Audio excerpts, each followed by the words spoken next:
We're here in Haiti on the 6-month anniversary of the January 12th earthquake. It's July 12th. And we've gone out about 7 miles from Port-au-Prince, between Mont Cabrit and Titayen.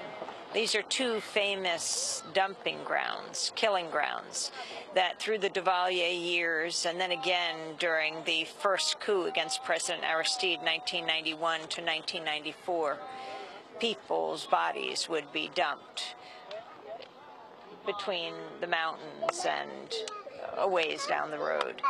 I'm joined by Beverly Bell. She's taken us here. She's with Another World, and she is a fellow with the Institute for Policy Studies.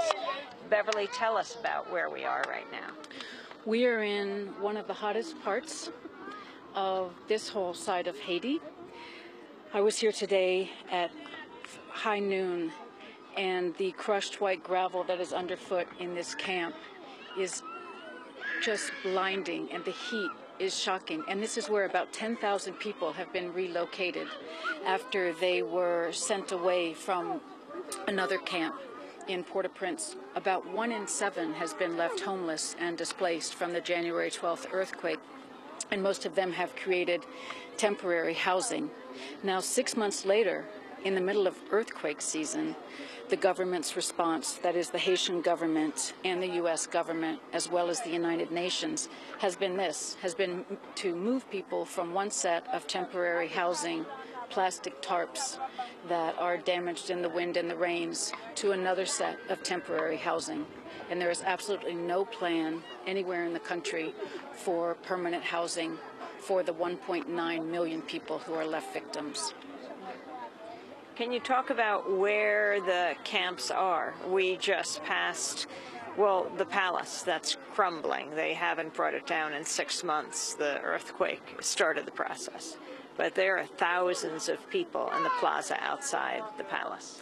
People are living in almost every nook. In a country that is densely populated and that has very little open space, people are living in ravines. They are living on sidewalks jammed up against other houses. They are creating structures out of any temporary material they can find, a lot of them no more than 4 sticks and bed sheets.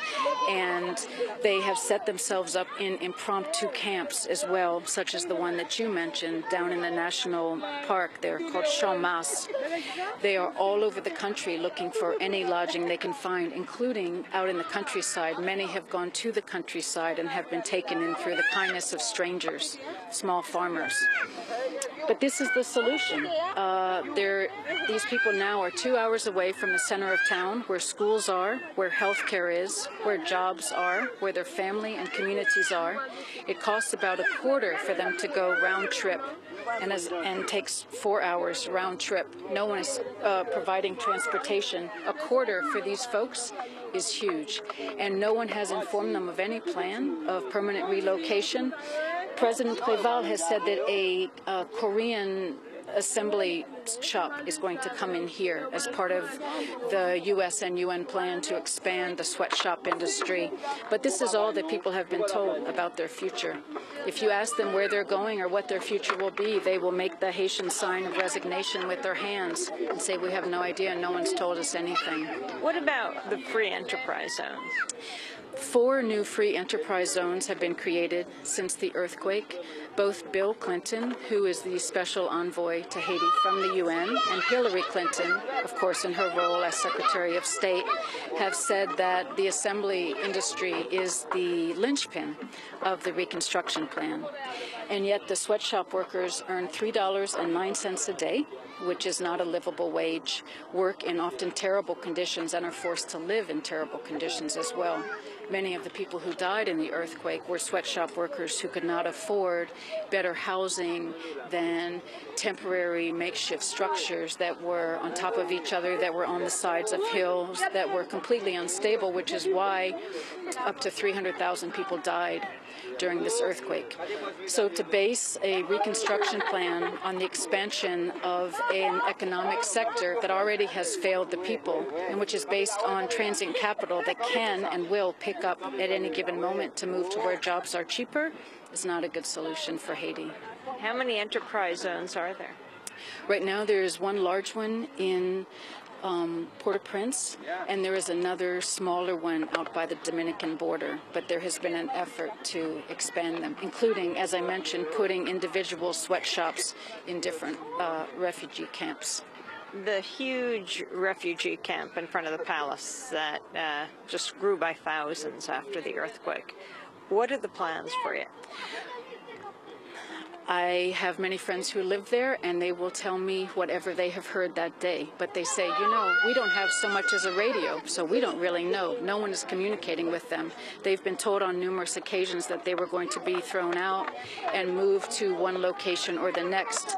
To date, they remained there, but there have been other camps that have been forcibly evicted. People who lost almost everything in the earthquake worked very, very hard to find their own tents, because most have not been provided to people, unlike here. Finally found tents, set themselves up in refugee camps, and then the Haitian police, the anti-riot squads, sometimes accompanied by MINUSTA, the UN so-called peacekeeping forces, went in and destroyed the camps and evicted people. So people have no idea where they're supposed to go or what they're supposed to do, and for the most part, they're not getting any aid. In fact, they're no longer even receiving food aid, and now they've been told that even free water is going to be cut off, since the Haitian businessmen who control the water have complained that their profits are being undercut. Beverly Bell, what about the issue of rape in the camps? The issue of rape has been horrible. There have been no good numbers kept, but there are some grassroots groups who have made an effort to compile statistics based on their residents in the camps, because these are all women who have lost their own homes. In Chamas alone, they have said that 250 women have been raped, and that is just one camp out of hundreds. There's only one solution, one short-term solution to the rape, and that is permanent housing for people. Anyone should be free of rape at any place, but as long as women are sleeping without any walls, often without any men, where any man who wishes, any would-be perpetrator, can look in and see them there, their vulnerability is tremendous. Little girls have been raped, old women have been raped. It's just an ever-spiraling phenomenon as poverty and alienation continues and no solution is in sight. The international community has done very little about it. The UN has talked a lot, but has responded in a very paltry way. But really the only solution is housing for these people, where they can go in at night and lock their doors and feel secure within their own home. What are your observations on this 6th anniversary of the earthquake? One piece that is largely left out of the story is that there really is an alternative. Haitians here use the term "another Haiti is possible," and in fact, literally beginning the week of the earthquake, peasant movements, women movements, democracy movements, grassroots movements of all sorts began meeting together and planning what they view as an alternative development plan that would be based on equity and justice and participation democratically by all, both in the construction of the plan as well as who develops from it.